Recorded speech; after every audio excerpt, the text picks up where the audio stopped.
अब आपके मन में सवाल यह होगा कि गौ तस्करी में गौवंश कहां से आता है और कहां जाता है। तो इसके लिए हमने एक ग्राफिक्स के जरिए आपको यह समझाने की कोशिश करेंगे कि गो तस्करी के लिए किस तरह से रूट अपनाए जाते हैं और कौन कौन से राज्य हैं जहां से गो तस्करी की जाती है। बिल्कुल, देखिए आप अपने टेलीविजन स्क्रीन पर देख रहे हैं, ग्राफिक्स के जरिए हम आपको ये बता रहे हैं कि ये गौवंश कैसे जाता है। गौ तस्करी के लिए गौवंश को जम्मू, पंजाब, हिमाचल प्रदेश, राजस्थान, गुजरात, हरियाणा, दिल्ली, मध्य प्रदेश, उत्तर प्रदेश, बिहार, झारखंड से गौवंश इकट्ठा किया जाता है और फिर इन राज्यों के जरिए सड़क के रास्ते, छोटी बड़ी गाड़ी या फिर बस वगैरह के जरिए इसे बांग्लादेश की सीमा तक पहुंचाया जाता है, जहां पश्चिम बंगाल, असम, मेघालय, मिजोरम और त्रिपुरा से इन्हें बड़ी आसानी से और बहुत ज्यादा तरीकों से बांग्लादेश ट्रांसफर किया जाता है। तो देखिए इस मैप के जरिए आप ये समझ रहे हैं कि आखिर गौवंश को इकट्ठा किया कैसे। फ्रीडम ऐप से सीखकर हार्डवेयर की दुकान रखी है क्या? अगर ऐसा है तो आप अपने उत्पादों को 1 करोड़ फ्रीडम ऐप के जो ग्राहक हैं उन्हें बिना किसी खर्चे के आप उसे बेच सकते हैं। जाता है इसमें तमाम वो राज्य शामिल हैं जहां जहां से गौवंश को इकट्ठा किया जाता है और इनकी तस्करी बड़ी ही आसानी से की जाती है और फिर तस्करी करके इन्हें बांग्लादेश पहुंचाया जाता है, चाहे फिर वो बिहार हो, उत्तर प्रदेश हो, झारखंड हो, मध्य प्रदेश हो या फिर नॉर्थ ईस्ट के राज्य हो। ये तमाम वो जगह हैं जहां पर गौवंश को जहां से इकट्ठा किया जाता है और फिर इसकी तस्करी की जाती है। तो आपने देखा पैन इंडिया ऑपरेशन कैसे चलता है, गोवंश की तस्करी का काम कैसे चलता है, तस्करी का चेन कैसे काम करता है। अभी वक्त एक छोटे से ब्रेक का है। ब्रेक के बाद आपको दिखाएंगे कि कैसे तस्करी के बाद गोवंश का क्या क्या और कहां कहां इस्तेमाल किया जाता है। हैरान करने वाला बहुत बड़ा खुलासा एक छोटे से ब्रेक के बाद।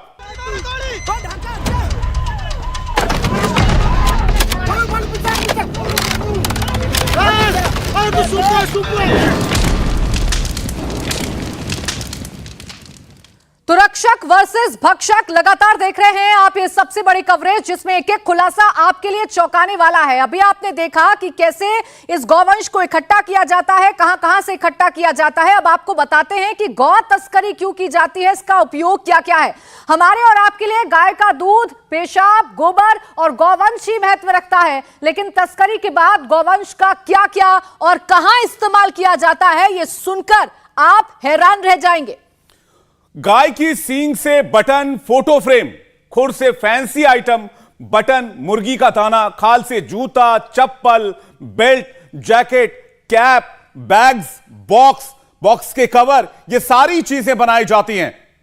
इतना ही नहीं, गौवंश की हड्डी से केमिकल, क्रॉकरी, मछली दाना, नकली मोती, गाय की आंत से वर्क, अचार, करेंसी, डॉग बिस्किट तक बनाया जाता है। यही नहीं, गाय के फेफड़े का इस्तेमाल मछली के दानों के लिए, डॉग फीड के लिए किया जाता है।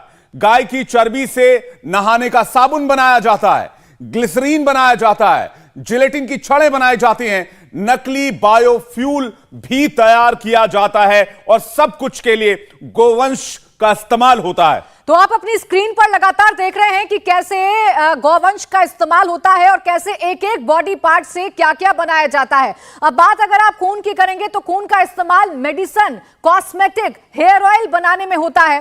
गाय की पूंछ की अगर आप बात करेंगे और शरीर के बाल की अगर आप बात करेंगे तो इसका इस्तेमाल पेंटिंग ब्रश, रेजिन के लिए किया जाता है। तो एक एक बॉडी पार्ट का इस्तेमाल किस किस चीज को बनाने में होता है, ये चौंकाने वाले खुलासे आपने इंडिया टीवी पर देखे और इसीलिए इतनी बड़ी संख्या में गौ तस्करी की जाती है ताकि सीधे सीधे इसका लाभ उठाया जा सके, पैसा कमाया जा सके। विवेक, बिल्कुल, और इस बोर्ड पर हमने लिखकर बताया दर्शकों को। इस बोर्ड पर आप देखेंगे हमने हर एक गोवंश के जो उनके शरीर का हिस्सा होता है, गायों के, उनके शरीर के अलग अलग हिस्सों से, बाहरी हिस्सों और आंतरिक हिस्सों से क्या क्या चीजें इस्तेमाल में होती हैं और क्या क्या चीजें तैयार की जाती हैं, इस बोर्ड पर साफ तौर पर हमने आपको लिखकर बताया और दर्शकों को समझाया कि कितना बड़ा एक तरह से रैकेट इसके पीछे काम कर रहा है। और ये रैकेट इसलिए काम कर रहा है कि इसके पीछे एक पूरी की पूरी इंडस्ट्री तैयार बैठी हुई है। बिल्कुल, तो देखिए गौवंश पर इस सबसे बड़ी पड़ताल लगातार जारी है। एक छोटा सा ब्रेक यहां पर लेंगे, ब्रेक के बाद आपको दिखाएंगे गौवंश और राजनीति का क्या हिस्सा है।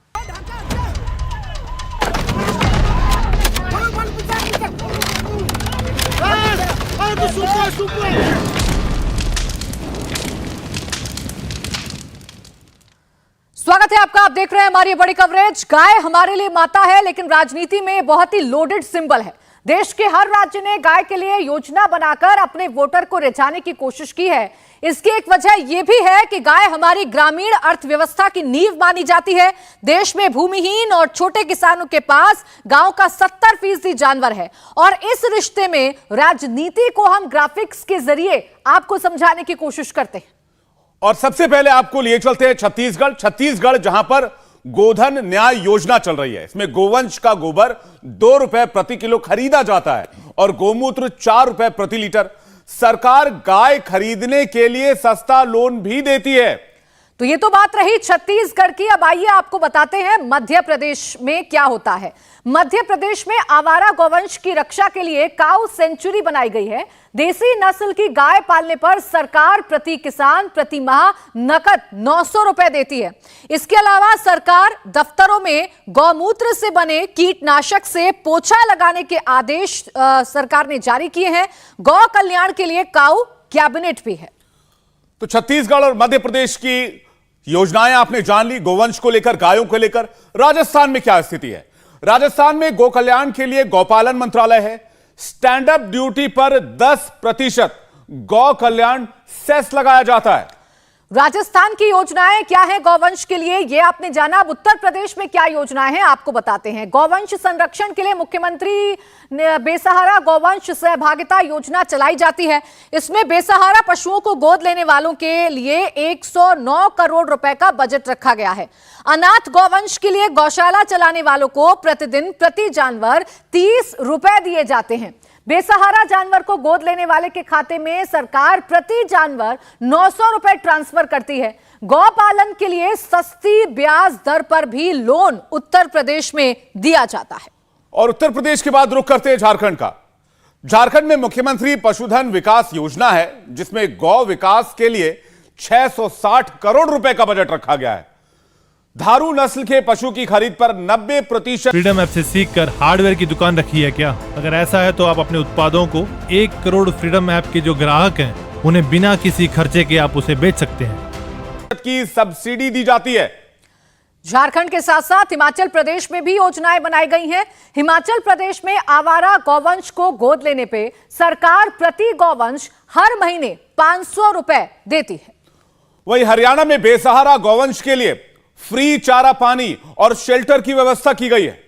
हरियाणा के बाद अगर आप महाराष्ट्र की बात करेंगे तो यहां दुधारू गाय के लिए सब्सिडी वाला लोन है। यानी कोई भी राज्य हो, हर राज्य में जो योजनाएं हैं वो गाय के इर्द गिर्द घूमती है और इसके जरिए अपने वोटर को साधने की भी कोशिश की जाती है।